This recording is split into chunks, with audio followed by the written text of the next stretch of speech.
നമസ്കാരം. മലയാളി വാർത്ത ഇൻസൈഡിലേക്ക് സ്വാഗതം. സിദ്ധാർത്ഥന്റെ കൊലപാതകം അന്വേഷിക്കാൻ കേന്ദ്ര ഏജൻസി എത്തും എന്നുറപ്പായി. സിദ്ധാർത്ഥന്റെ മരണത്തിൽ നീതി നേടി കേന്ദ്രമന്ത്രി വി മുരളീധരന്റെ നേതൃത്വത്തിലുള്ള നിരാഹാര സത്യാഗ്രഹം നെടുമങ്ങാട് ആരംഭിച്ചു. നെടുമങ്ങാട് മാർക്കറ്റ് ജംഗ്ഷനിലാണ് സത്യാഗ്രഹം. വി മുരളീധരനൊപ്പം രാഷ്ട്രീയ, സാമൂഹിക, സാംസ്കാരിക മേഖലകളിലെ പ്രമുഖർ പങ്കെടുക്കുന്നു.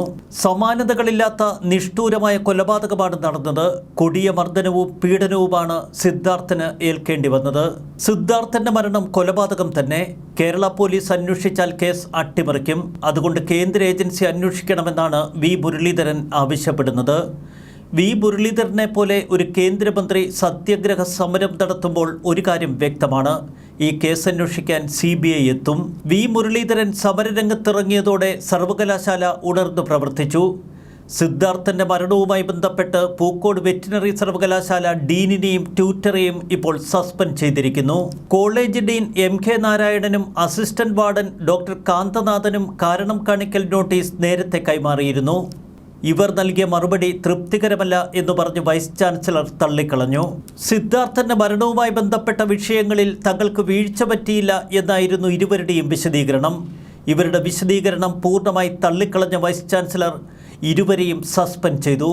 സിദ്ധാർത്ഥന്റെ മരണം അറിഞ്ഞതിന് പിന്നാലെ താൻ ഉടനടി ഇടപെട്ടുവെന്നും എല്ലാം നിയമപരമായി ചെയ്തുവെന്നുമാണ് ഡീൻ VCക്ക് നൽകിയ മറുപടി.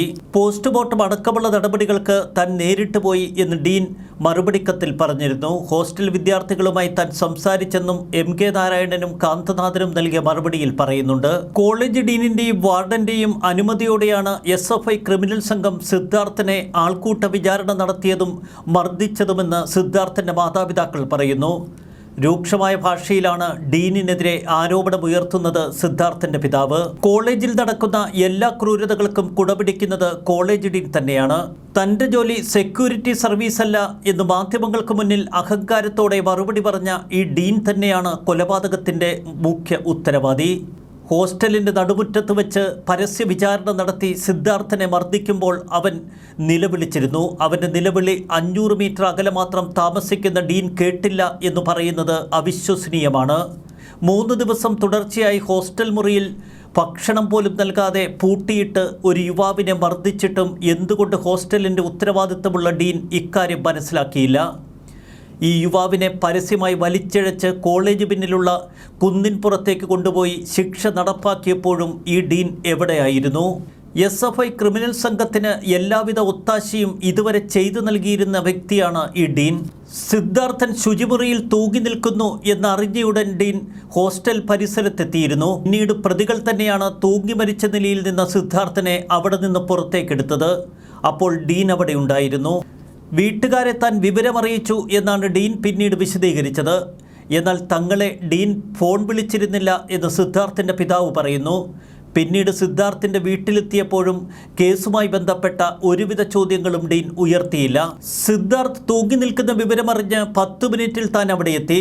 കുട്ടികൾ പോലീസിനെയും ആംബുലൻസിനെയും ഒക്കെ അറിയിച്ച് കാത്തു നിൽക്കുകയായിരുന്നു.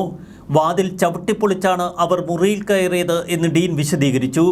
ജീവനുണ്ടെങ്കിൽ രക്ഷിക്കണം എന്ന് ഞാൻ പറഞ്ഞു.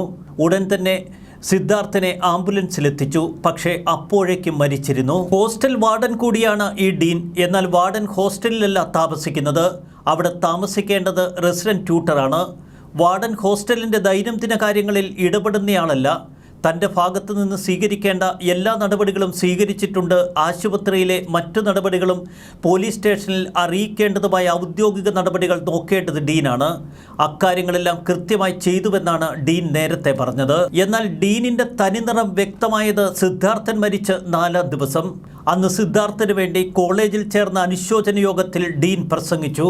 നടന്ന സംഭവത്തെക്കുറിച്ച് ആരുമൊന്നും പുറത്തു പറയരുത്. എല്ലാ കാര്യവും പോലീസ് നിരീക്ഷണത്തിലാണ്. ഇതായിരുന്നു പ്രസംഗത്തിനിടയിൽ ഡീനിന് പറയാനുള്ളത്. സംഭവത്തിന് പിന്നാലെ 22ാം ബാച്ചിലുള്ളവർക്ക് വലിയ പ്രശ്നമുണ്ടായി. അതുകൊണ്ടാണ് അനുശോചന സമ്മേളനം വൈകിയത്. സംഭവിച്ചത് ഒരു പ്രത്യേക കേസാണ്. അതുകൊണ്ട് ആർക്കും അഭിപ്രായ വ്യത്യാസമുണ്ടാകരുത്. നടന്നത് എന്താണ് എന്നാരും ഒന്നും ഷെയർ ചെയ്യരുത്.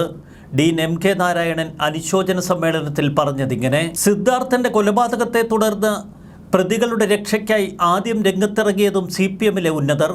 എന്തുകൊണ്ടാണ് CPM പരസ്യമായി SFI ക്രിമിനൽ സംഘത്തെ സഹായിക്കുന്നത് എന്ന സംശയം അപ്പോഴേ ജനമനസ്സിൽ തുടങ്ങിയിരുന്നു.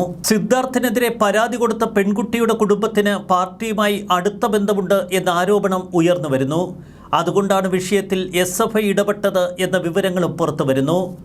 വീട്ടിലേക്ക് തിരിച്ച സിദ്ധാർത്ഥനെ കൊച്ചിയിൽ നിന്ന് തിരികെ കോളേജിലെത്തിച്ചത് ചില നാടകങ്ങളുടെ ഭാഗമായിരുന്നു. വലിയ ഗൂഢാലോചനയാണ് അതിനു പിന്നിൽ നടന്നത്.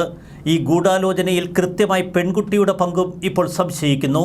ഒരു പെൺകുട്ടിക്ക് വേണ്ടിയാണ് സിദ്ധാർത്ഥനെ കൊന്നത് എന്ന് SFIയിലെ ഒരു വിഭാഗം അടക്കം പറയുന്നു.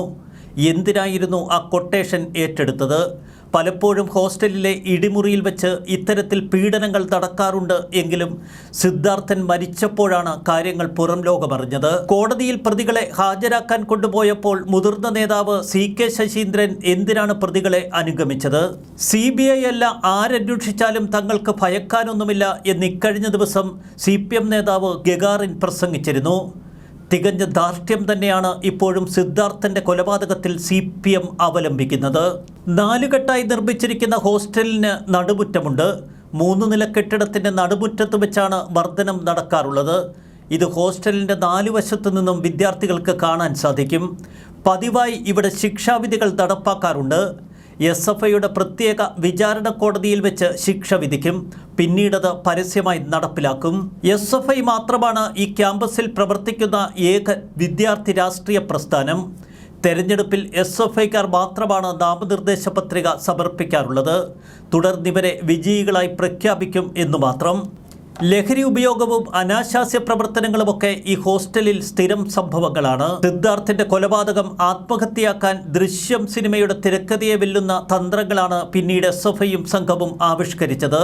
സിദ്ധാർത്ഥിന്റെ കൊലപാതകം ആത്മഹത്യയാക്കാനുള്ള തിരക്കഥ ആദ്യം രചിച്ചത് പോലീസ് തന്നെ.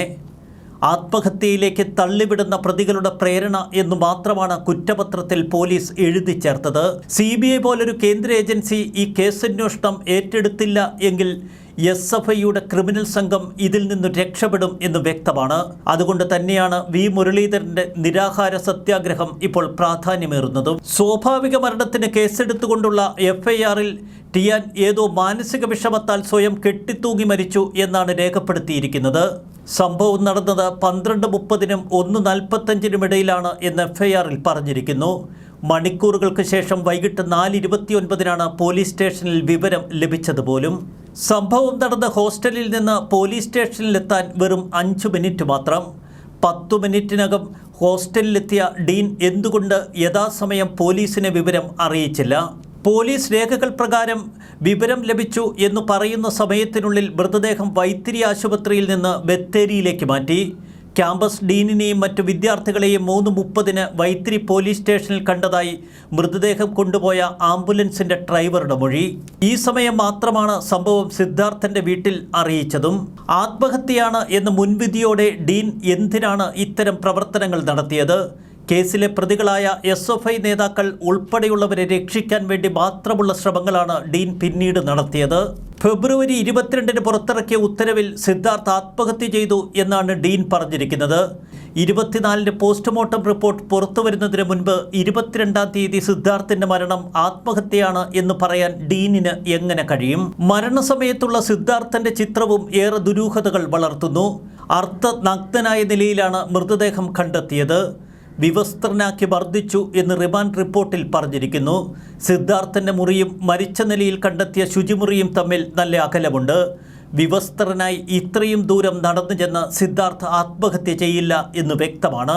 2 ദിവസം തുടർച്ചയായി മർദ്ദനമേറ്റയാൾ എന്ന നിലയിൽ, പ്രത്യേകിച്ചും സിദ്ധാർത്ഥനെ പോലൊരാൾ അല്പവസ്ത്രം മാത്രം ധരിച്ച നിലയിൽ ആത്മഹത്യയ്ക്ക് ശ്രമിക്കില്ല എന്ന് വ്യക്തം. ഫെബ്രുവരി 22-ന് അനുശോചന യോഗം എന്ന പേരിൽ നടന്ന മുൻകരുതൽ യോഗത്തിലെ ഡീനിന്റെ പ്രസംഗവും സംശയാസ്പദം തന്നെ. സിദ്ധാർത്ഥിന്റെ ദുരൂഹമരണത്തിൽ നിർണായക തെളിവാണ് ഒരു ബെൽറ്റ്. ആ ബെൽറ്റിനെ കുറിച്ച് റിമാൻഡ് റിപ്പോർട്ടിൽ പറയുന്നുണ്ട് എങ്കിലും തെളിവെടുപ്പിൽ ബെൽറ്റ് കണ്ടെത്താൻ പോലീസിന് കഴിഞ്ഞില്ല. ബെൽറ്റ് കൊണ്ടുള്ള മർദ്ദനത്തിലാണ് സിദ്ധാർത്ഥന് ഏറ്റവും കൂടുതൽ പരിക്കേറ്റിരിക്കുന്നത് എന്ന് പോസ്റ്റ്മോർട്ടം റിപ്പോർട്ടിൽ എടുത്തു പറയുന്നു. മുഖ്യപ്രതി സിൻജോ ജോൺസണുമായി പോലീസ് ഹോസ്റ്റലിൽ തെളിവെടുപ്പ് നടത്തുമ്പോൾ ആ ബെൽറ്റ് അവിടെ ഉണ്ടായിരുന്നില്ല. ആരാണ് ബെൽറ്റ് എടുത്തു കളഞ്ഞത്? ബെൽറ്റിനെ കുറിച്ച് അറിയില്ല എന്ന് പ്രതികൾ മൊഴി നൽകിയെന്നാണ് പോലീസ് പറയുന്നത്. ബെൽറ്റിനെ കുറിച്ച് പ്രതികൾ എന്തുകൊണ്ടൊരു വിവരവും നൽകിയില്ല? കൃത്യമായ നിയമോപദേശം തന്നെയാണ് പ്രതികൾക്ക് ലഭിക്കുന്നത് എന്ന് വ്യക്തമാക്കുന്ന നടപടികളാണ് ഇതൊക്കെ. കൂടെയുള്ളവനെ അടിച്ചു കൊല്ലുമ്പോൾ അനങ്ങാതെ നോക്കി നിന്ന 150 മരയുളകൾ. അവരുടെ മരവിച്ച മനസാക്ഷിക്ക് മുന്നിലാണ് ഈ തെളിവുകളത്രയും ഇപ്പോൾ ഉയർന്നു പൊങ്ങുന്നത്. ഏതിരുട്ടിൽ ഈ പ്രതികളെ ഒളിപ്പിക്കാൻ ശ്രമിച്ചാലും സത്യം അത് തലയ്ക്ക് മുകളിൽ ഉയർന്നു കത്തും. അതുകൊണ്ട് തന്നെയാണ് കേരള പോലീസ് അന്വേഷിച്ച് ഒരുപക്ഷെ അട്ടിമറിക്കാൻ സാധ്യതയുള്ള ഈ കേസ് ഇപ്പോൾ കേന്ദ്ര ഏജൻസികളുടെ അന്വേഷണ പരിധിയിലേക്ക് കടന്നു ചെല്ലുന്നതും. വി മുരളീധരൻ്റെ സത്യാഗ്രഹ സമരം വിജയിക്കാൻ നമുക്കും പ്രാർത്ഥിക്കാം. ന്യൂസ് ഡെസ്ക് മലയാളി വാർത്ത ഇൻസൈറ്റ്.